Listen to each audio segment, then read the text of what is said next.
Hi, welcome to today's episode of Quality and Equipped by Checkpoint Technologies. My name is Bob Cruz, President and co-founder of Checkpoint Technologies. Today we're going to be chatting about one of my favorite topics, which is risk analysis, specifically in regard to testing. And what I thought I'd do today is just throw out some very important terminology to you when it comes to risk, and specifically, again, risk testing. So first, let's start off with the word risk itself. What does that mean? Well, we're talking about the potential loss to an organization. So think about the risk of having a heart attack, or being in a car accident, or having something stolen. When there's risk, that means there's going to be some kind of a loss to an organization or to somebody. Then there's risk event. So a risk event is the future occurrence impacting the effort, the project, or the organization. So in other words, it is the risk actually occurring. And then you've got risk exposure. So risk exposure is the measure of the probability of an event times the loss. So the higher the likelihood that a bad event will occur times the loss or impact whenever that bad event does occur gives you your risk exposure. And then you've got threat. So the term threat means that it is something capable of exploiting a vulnerability. So a hacker is a threat. And then you've got the vulnerability itself. So that is the flaw that that hacker would exploit.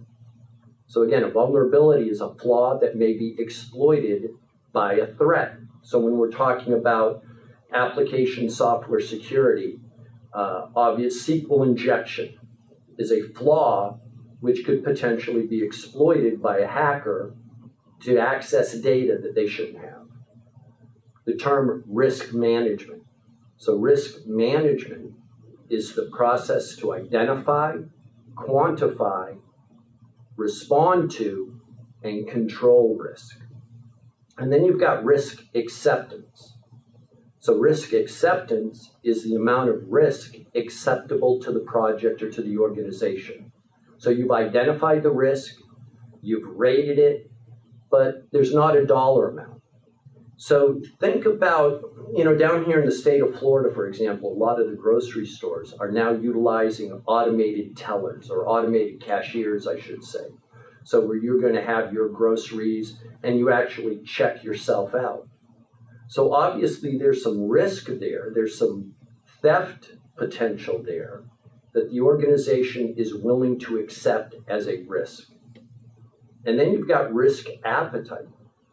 So that's different in the sense that the amount of the loss has been determined to be acceptable to management or to the organization, and a dollar amount has been put to it.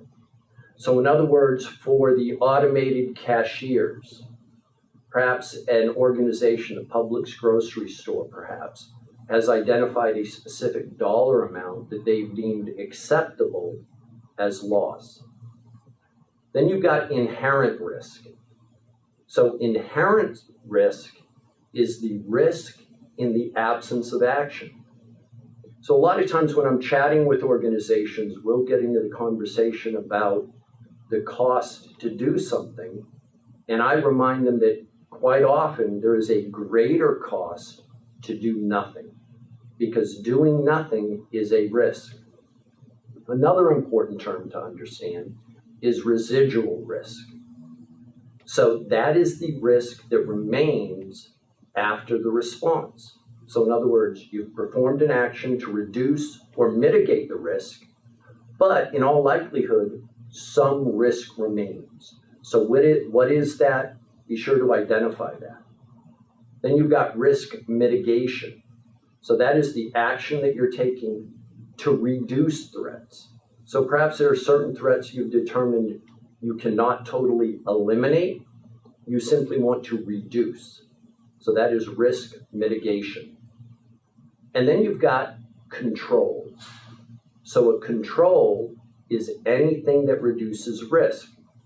So think about whenever you go to, a particular website and you get maybe those crazy letters that you've got to identify and type in, Or perhaps there's a series of photos where you have to identify and select all of those with an automobile in it. So that's a control, and it reduces the risk that an automated robot is actually accessing that web application. So I hope you found this helpful. A lot of great terms to understand. Again, all of you know I'm a huge proponent of utilizing risk analysis when it comes to software testing. Thank you so much for joining us. If you have any questions, any thoughts, any comments, any topics that you'd like us to cover in a future episode of Quality and Quick, please send us an email. We would absolutely love to hear from you. And then here are some great events that are going to be upcoming soon that we're very excited to be participating in and hosting or sponsoring. Thank you so much. You have a great day. Bob Cruz, Checkpoint Technologies.